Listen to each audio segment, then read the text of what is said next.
तो director operations PDMS Sindh Syed Mohammad Shayan Shah साहब ने हमें ज्वाइन किया है। शायान साहब, बहुत शुक्रिया आपने राजन शहर में वक्त दिया। Good morning. अब पंजाब हम सब देख रहे हैं और हम सब कंसर्न हैं कि लोगों को रेस्क्यू किया जाए, लोगों की ज़रूरत है, लेकिन ये कि सिंध को भी हमारी नज़र होनी चाहिए कि क्या इक़दाम किए गए हैं, क्योंकि पानी ऑब्वियसली इधर ही आना है। जी, बहुत बहुत शुक्रिया जोए साहब, आपने जो है वो हमें मौका दिया पीडीएम को कि अपना मौक़िफ़ भी रखें और उसके साथ साथ आगाही के हवाले से भी कुछ लोगों को बताएं।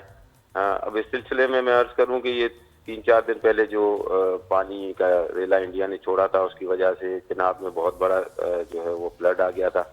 उसी पैराए में परसों चीफ मिनिस्टर साहब ने भी इमरजेंसी मीटिंग की थी, फिर कल चीफ सेक्रेटरी साहब ने भी मीटिंग की थी और तमाम हिदायत जो है वो डायरेक्टर्स इशू कर दिए थे, जिसमें तमाम मुतलका इदारों को की छुट्टियां मंसूख कर दी गई हैं।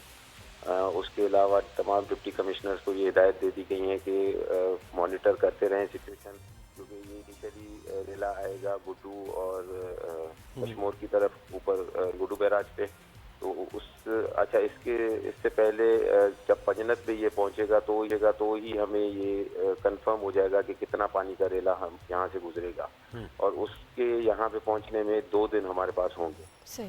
तो इसको हम काफी क्लोजली मॉनिटर कर रहे हैं और कोशिश यही होगी कि खुदा न खास्ता अगर ज्यादा पानी का रेला आता है और अफेक्ट होती है पॉपुलेशन, तो उसको इमीडिएटली इवैक्यूएट करा दी जाए।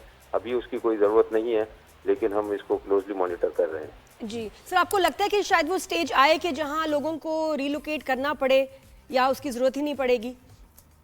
जी नादिया, ये अब बेसिकली रिवर बेड है और इस रिवर बेड पे ये नॉर्मल ट्रेंड है कि पानी का बहाव जैसे बढ़ता है तो लोग खुद ब खुद बाहर भी आ जाते हैं और वो कुछ अपने रिश्तेदारों के यहाँ चले जाते हैं, और अगर क्वांटम ज्यादा है लोगों का तो फिर ऑब्वियसली वो रिलीफ कैंप बनाए जाते हैं और उनको वहाँ पे ठहराया जाता है जब तक ये पानी का रेला गुजर जाए। तो नॉर्मली अभी हमने देखा था ये 8-10 दिन पहले भी तकरीबन 500,000 प्लस पानी गुजरा है और उसमें कोई ऐसी सिचुएशन नहीं क्रिएट हुई। तो वी आर होपफुल कि अभी भी हमें जरूरत ना पड़े, लेकिन अगर पड़ी तो इंतजाम यहाँ अलर्ट पे है। अच्छा, देखिए बारिशों की भी सूरत हाल है और उसका भी रेन प्रिडिक्शन है, हैवी रेन्स भी कहा जा रहा है पूरे सिंध में भी और कराची में भी, लेकिन ये जो मुल्का पूरी आबादी है इस रिवर बेल्ट के साथ साथ जो चल रही है, कौन से इलाके रेड अलर्ट पर आपने इस वक्त रखे हुए हैं जहां मुमकिन तौर पर पानी आ सकता है? सही साहब, ये सिंध में बेसिकली जो रिवर इंडस चल रहा है, इसमें इन टोटल तो सिंध में 30 अजला हैं, लेकिन रिवर बेड जो है वो 15 अजलों को टच करता है। ठीक है। तो वो आप सक्खर के 3 डिवीजन है, फिर लारकाना के 3 डिवीजन है, शहीद नजीराबाद के 2 डिस्ट्रिक्ट हैं, फिर हैदराबाद के डिस्ट्रिक्ट आ जाते हैं। तो वो तमाम 15 डिस्ट्रिक्ट ऑन अलर्ट पे ही हैं। अच्छा, फिर हमें थोड़ा सी गुंजाइश मिल जाती है कि गुड्डू से सक्खर पानी पहुंचने में भी 1 दिन लगता है और फिर सक्खर से कोटड़ी पे पहुंचने में 4-5 दिन ले लेता है वो। तो एम्पल टाइम हमें मिल जाता है, जिसमें अगर जरूरत पड़ती है और अलर्ट्स उस लेवल के हैं तो फिर इवैक्यूएशन करा ली जाती है। सही। तो सर, इसमें कोई आपको चैलेंज फेस करना पड़ रहा है जो आप लोगों से भी कोई कहना चाहेंगे, रिक्वेस्ट करना चाहेंगे कि वो कैसे कोऑपरेट करें? इसमें यही रिक्वेस्ट होगी लोगों से कि इन केस ऑफ इमरजेंसी अगर अलर्ट इशू किया जाता है तो काइंडली कोऑपरेट करें और दरिया के पानी उससे दरिया से बाहर आ जाए, क्योंकि फिर इवेंचुअली अगर पानी आ जाता है तो बहुत मुश्किल हो जाता है उन लोगों को रेस्क्यू करना। और फिर आपने भी देखा है कि अभी पंजाब में भी काफी उन्होंने कोशिश की कि टाइमली इवैक्यूएट करा ले, लेकिन रेजिस्टेंस थी लोगों की कि नहीं ऐसा कुछ होगा नहीं, और इवेंचुअली फिर वो प्रॉब्लम हो जाती है गवर्नमेंट की लिए अब इनको कैसे रेस्क्यू करें। यानी मुल्तान में ये कहा जा रहा है कि दरिया चिनाब का पानी तकरीबन 24 से 48 घंटे की बात की जा रही है, चले 24 घंटे लगाते हैं, तो अगर वहाँ ये आता है तो ये सक्खर तक और ये सिंध के अंदर दाखिल होने तक कितना आपको अभी 4 से 5 दिन आप ये कह रहे हैं कि एस्टिमेटेड टाइम है? बेसिकली देव साहब, इनका जो स्ट्रक्चर है ना वो ये है कि रिवर इंडस डायरेक्ट आ रहा होता है और बाकी जो 4 रिवर्स हैं वो आके पंजनत से ज्वाइंट होते हैं। ठीक है।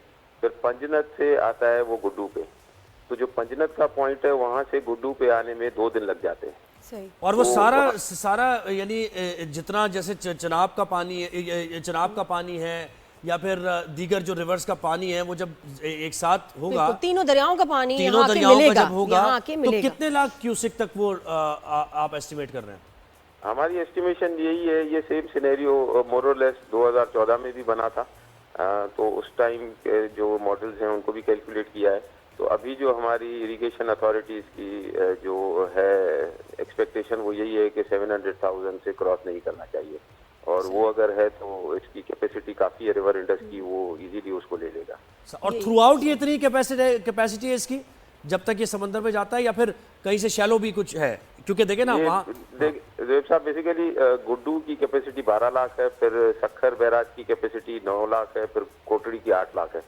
तो इन टोटल अगर आप देखेंगे तो ये 7 लाख का रेला तो इजीली पास कर जाएगा। सही, उम्मीद हम यही करते हैं, बिल्कुल तो ऐसी है। सिंध गवर्नमेंट इज बहुत शुक्रिया प्रिपेयर्ड जनाब, आपने और हमें लोगों वक्त को दिया। कोऑपरेट करना बड़ा तैयार। जरूरी है। Thank you so